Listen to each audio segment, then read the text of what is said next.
beloved Mexican restaurant chain abruptly shuts 48 restaurants. You ready what this restaurant is? Rubio's. Oh, my Are you God. kidding me, Rubio's? They had the best lobster burrito.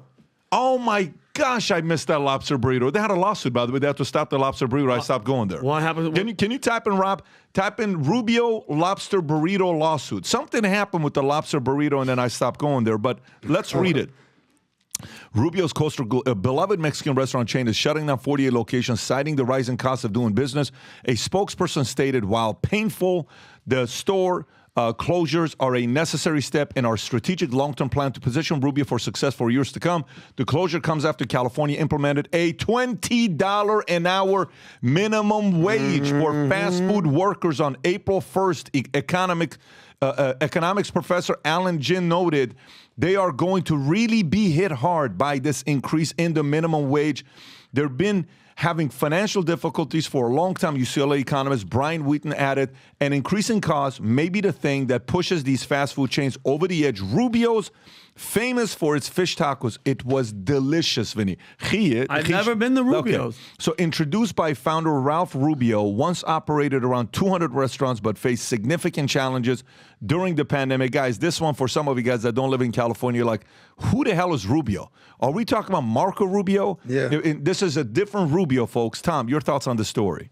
Well, this is really annoying to me because as a former Angelino, a recovering Californian, this really pisses me off. This was a quality restaurant chain for casual food with fish tacos and everything you had it. But here, first we kicked him in the head with the pandemic and we locked everybody indoors. And he managed to get through it. He managed to stay in business, getting people. Remember, those jobs weren't created. Those were people that went back to work at Rubio's after being furloughed because they had to close their doors because nobody could be there. So we kicked him in the head with the pandemic, and then he gets back out.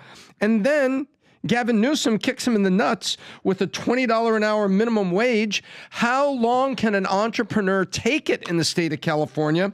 He's providing something wonderful to the people. And so, by the way, I calculated it up. Their food cost over 3 years went up 24% because of sequential inflation, their core food cost. So now you've got inflation thanks to Bidenomics, raises our food cost 24%. Gavin Newsom says, by law, you have to pay people $20 an hour. And he's barely back on his feet because he was holding it together as a well-funded entrepreneur getting through COVID. How much more can an entrepreneur take? This is a crisis, and now society and the customers have lost. This is correct. A beloved Mexican chain. And by the way, you know what else is crazy about this? Like, Rob, what is the minimum wage in California? Can you go what the minimum wage is in California? Is it $16? I thought it was $16.50. Minimum wage California. 16. You're saying I think it's 17. 14. No, Okay. no. Not restaurants, just purely minimum wage, not restaurants. I want restaurants minimum lower. wage. Okay, go a little lower to see what it is, right? Minimum wage click on California, that. see what it says? $16 an hour. Okay, $16. I said 16. Okay, so here's the question.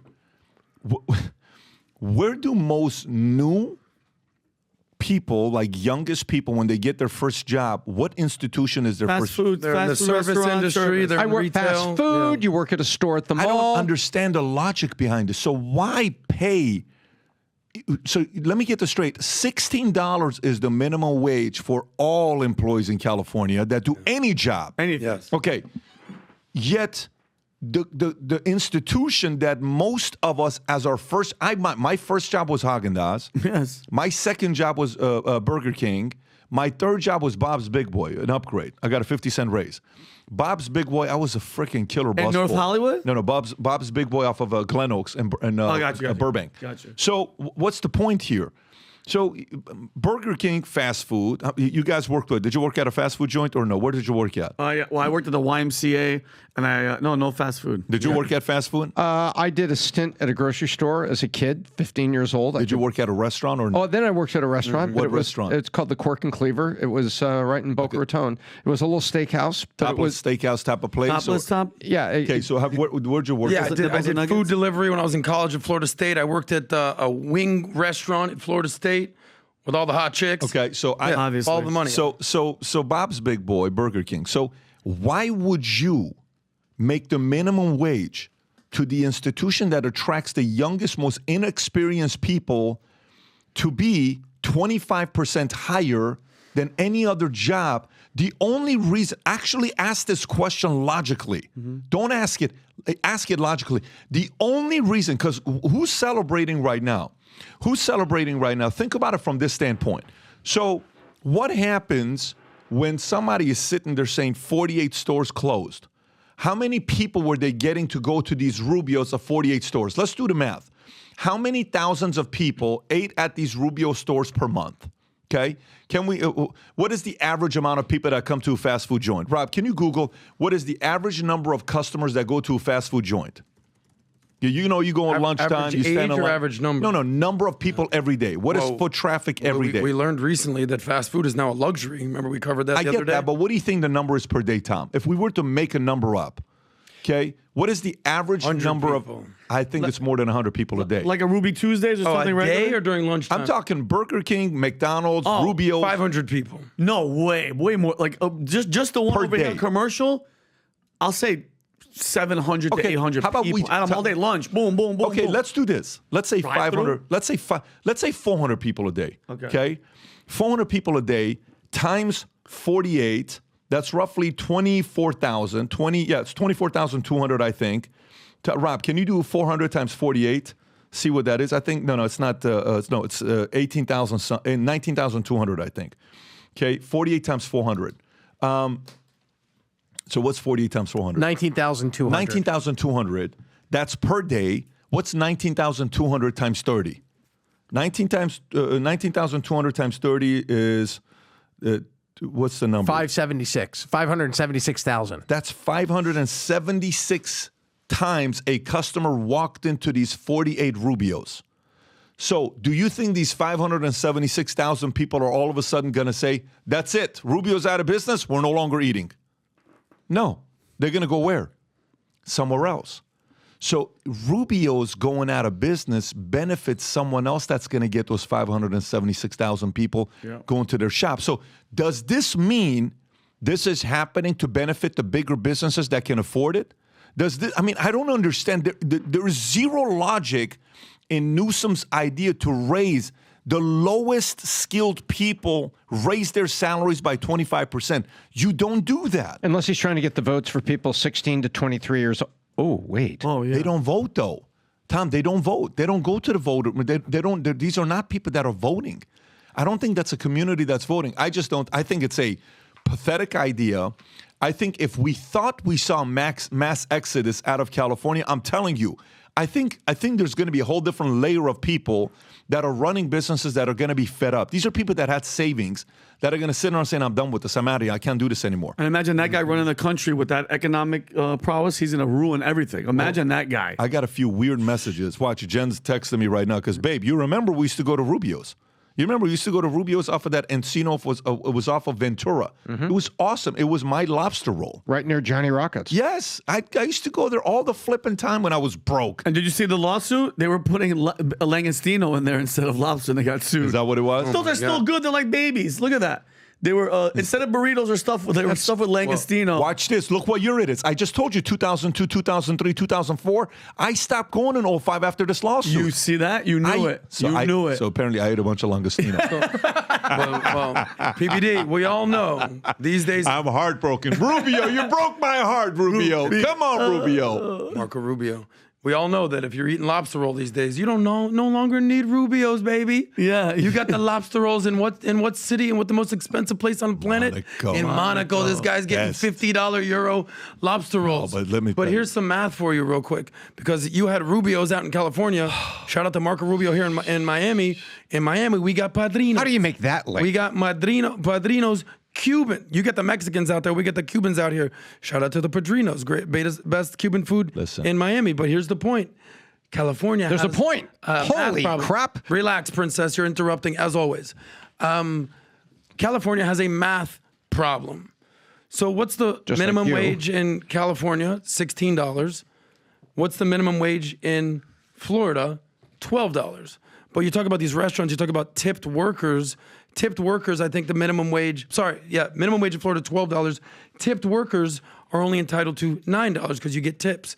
But you know, in Florida, Ron DeSantis over here, Wrong. you know that they're increasing the minimum wage in Florida every year by $1. Boom, boom, boom.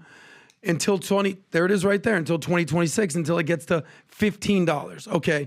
But it's not just the minimum wage. There's actually something called the livable wage. So the reason that Florida is actually increasing the minimum wage, because the livable wage in Florida for a single adult is $15. All right, cool. Fucking the cost of living is pretty high. It's actually $15.75. A livable wage for a family of two with kids is actually closer to $30. So if you're two couples working minimum wage, they're each at $15, boom, they're living minimum wage. What's California's problem though? It's $16 minimum wage. But what's the livable wage? A living wage for someone in California? What? Pretty crazy. $27. Oh, so that's why they're all homeless. So you talk about the cost of living in California. Talk about the rent, the cost of living, how expensive it is, the taxes. They're just going to keep increasing the minimum wage until it gets to the minimum wage. And there it is right there. $27, $33 for two children. How the hell are you going to go from 16? So Florida's gone from 12 to 15 in 3 years. Tell me how California is going to go from 16 to 27 in the next few years. Watch that.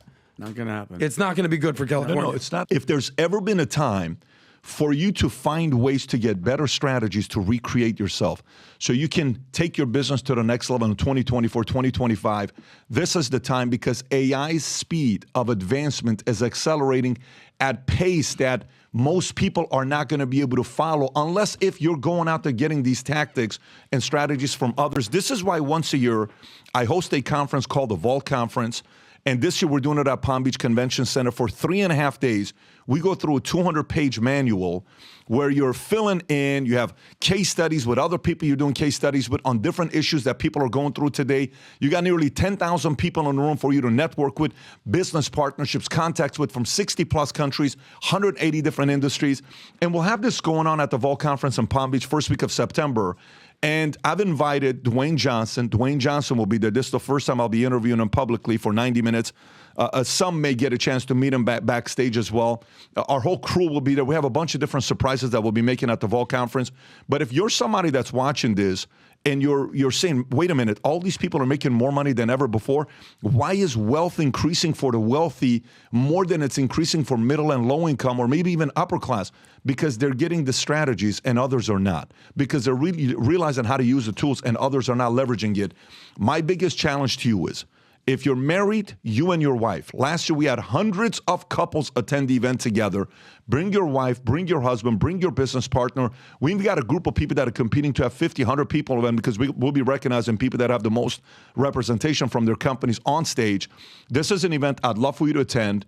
September, first week of September, Palm Beach. For those of you guys that have already bought your tickets, go to vtmerch.com on the homepage, click on the Vault Conference event, get your hotels booked as well because they're selling out quickly. You don't want to be somebody that has to book a hotel 30 minutes away because all the other hotels were taken. So if you want to get involved, if you want to spend this time with us, go on vtmerch.com or Rob, the QR code, if you can put the image up there so they can see it. Either go to that QR code or go to vtmerch.com, get your ticket for yourself and your spouse. Let's spend 3.5 days together. And once you get into the community, you'll realize, man, I can't stop getting back into this community. We have so many people that come back every single year because every year it's new challenges, new issues, new things that are going on in the marketplace, and we always have something new going on. And I got a handful of big announcements that I'll be making only to people there. And by the way, for those of you guys that have over 100 Monects you've done, as an executive, like you've done a Monect as an expert, 100 plus, we're going to have a private room for you guys that will be with the CEOs. It'll be top-notch people you want to be networking with. Having said that, looking forward to seeing you guys all at the Vault Conference. So if you like this clip and you want to watch another one, click right here. And if you want to watch the entire podcast, click right here.